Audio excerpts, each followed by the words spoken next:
Hello student, I am Rani Dubey, your English teacher. So welcome all of you once again.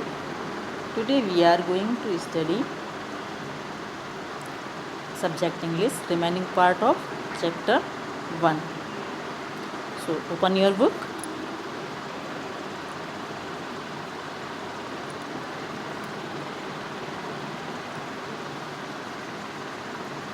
Number 1 subject. कल हमने कहाँ तक पढ़ लिया था?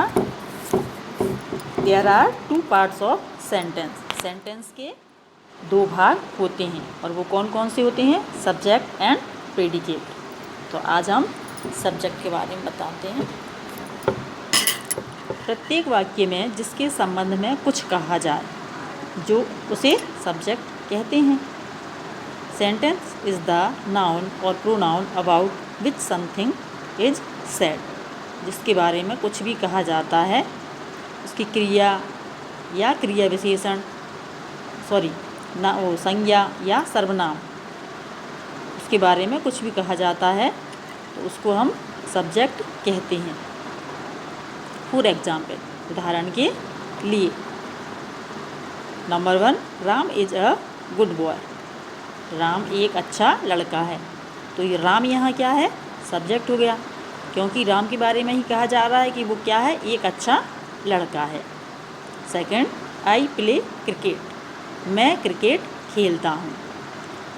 मैं कौन हो गया? सब्जेक्ट. तो यहाँ पर जो भी कलर्ड जो आपको दिखाई दे रहे हैं शब्द, वो क्या है? सब्जेक्ट. ब्लू कलर जो दिखाई दे रहा है.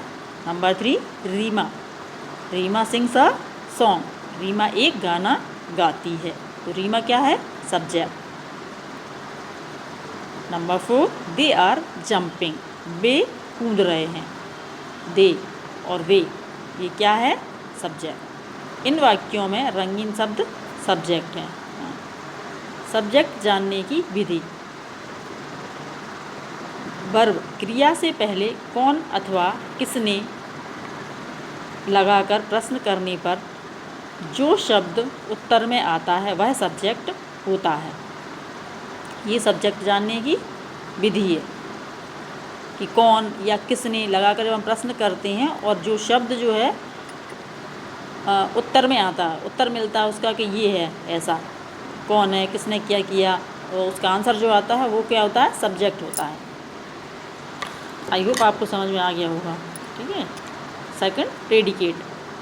कर्ता के संबंध में जो कुछ कहा जाए उसे विधेय यानी प्रेडिकेट कहते हैं, अथवा सब्जेक्ट को छोड़कर वाक्य का शेष भाग विधेय कहलाता है. ये सबसे सिंपल है कि सिर्फ जो सब्जेक्ट है जिसके बारे में कुछ भी कहा सुना जा रहा है, तो सिर्फ सब्जेक्ट को छोड़ दो और जो भी पोर्शन आपका बचता है सेंटेंस में, वो आपका प्रेडिकेट है. ठीक है. Predicate is the part of a sentence which tells something about the subject. Subject के बारे में जो भी बात होती है उसको हम प्रेडिकेट कहते हैं.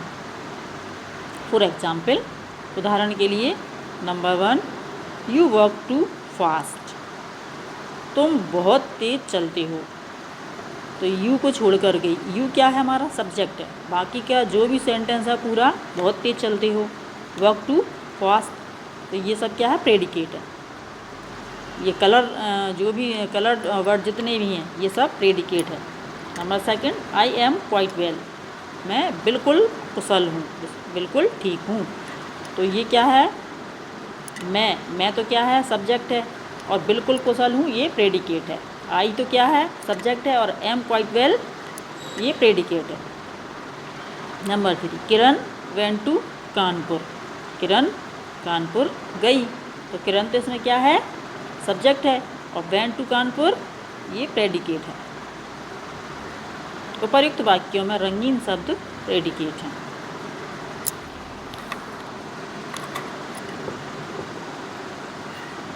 Answer the following question. Question के आंसर हम लास्ट में आपको लिखवा देंगे. ओके. अभी आगे देखते हैं. Arrange the following words into meaningful sentences. निम्नलिखित शब्दों को अर्थपूर्ण वाक्यों में व्यवस्थित कीजिए. यहाँ पर क्या है? जैसे सबसे पहले सब्जेक्ट आना चाहिए, फिर वर्ब आना चाहिए, तो ये प्रेडिकेट वाला हिस्सा है सारा बाद में आता है, पहले सब्जेक्ट आना चाहिए, तो ये आगे पीछे कर दिया है। तो इनको हमको व्यवस्थित करना है। कैसे करना है इनको हमको? मीनिंगफुल सेंटेंस बनाने, इनको रीअरेंज करना है। नंबर 1 है these mangoes in 5 the are baskets. तो हम इसको कैसे करेंगे, कैसे लिखेंगे? These 5 mangoes are in the basket. Second songs sings the girl, the girl sings a song. Number 3 book Krishna is reading a, तो Krishna is reading a book. Number 4 Govind a good student is a, तो Govind is a good student. Turn the page.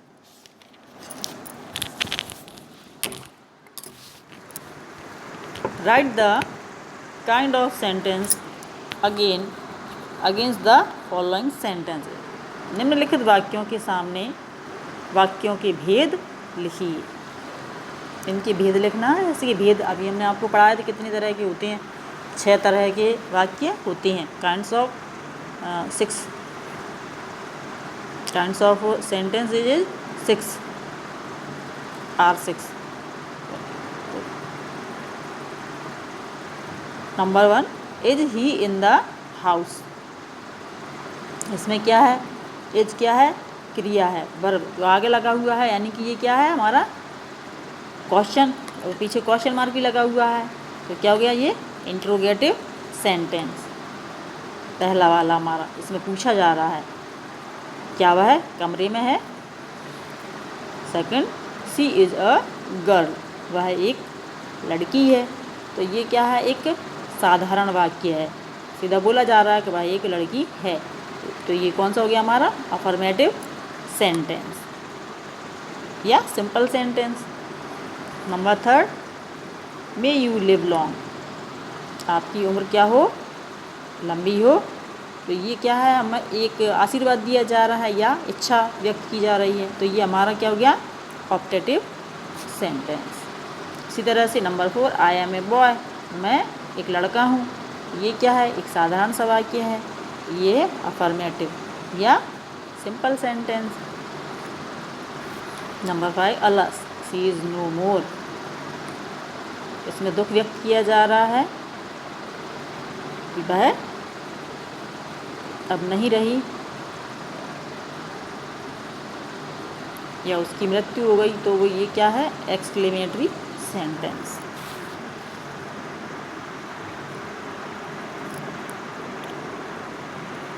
Pick the subject and predicate in the following sentences and write in the table.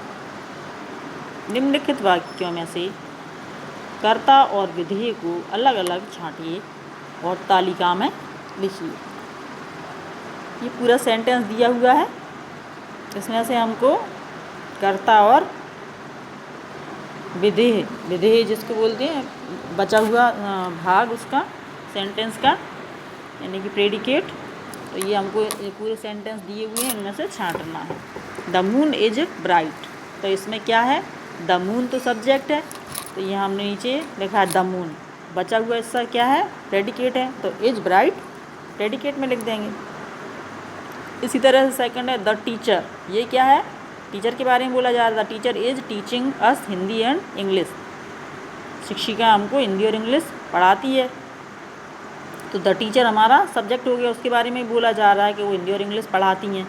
तो the teacher हमारा subject में आ जाएगा, और बचा हुआ जो शेष भाग है वो इस teaching us Hindi and English वो प्रेडिकेट में आ जाएगा, ऐसा कि यहाँ लिखा हुआ है। नेक्स्ट है माय फादर इज ओल्ड, तो माय फादर यानी कि मेरे पिता, ये तो क्या होगा? हमारे सब्जेक्ट, और इज ओल्ड प्रेडिकेट। इसी तरह से मैनी गर्ल्स आर टॉकिंग, बहुत सी लड़कियां क्या कर रही हैं? बातें कर रही हैं। तो मैनी गर्ल्स ये तो सब्जेक्ट हो जाएगा, उन्हीं के बारे में बोला जा रहा है कि वो बातें कर रही हैं। तो आर टॉकिंग ये हमारा प्रेडिकेट में आ जाएगा। Okay, last the cows are grazing in the field, तो गाय जो हैं वह खेत में चर रही हैं। गाय के बारे में बोला जा रहा है, तो ये गाय क्या हो जाएगी हमारी सब्जेक्ट। तो द काउज इसको हम सब्जेक्ट में लिखेंगे और are grazing in the field ये प्रेडिकेट में आ जाएगा हमारा। Okay, I hope you understood very well. अब हम क्वेश्चन आंसर ले लेते हैं। Answer the following questions. Question is write the definition of sentence, SENTENCE। Okay, answer is a sentence is a group of words that makes a complete sense. वाक्य की परिभाषा क्या है? वाक्य की परिभाषा लिखो। प्रश्न है, उत्तर क्या है कि वाक्य क्या होता है? एक शब्दों का समूह होता है जो एक कंप्लीट सेंस वाला जो है वाक्य बनाता है या कथन बनाता है।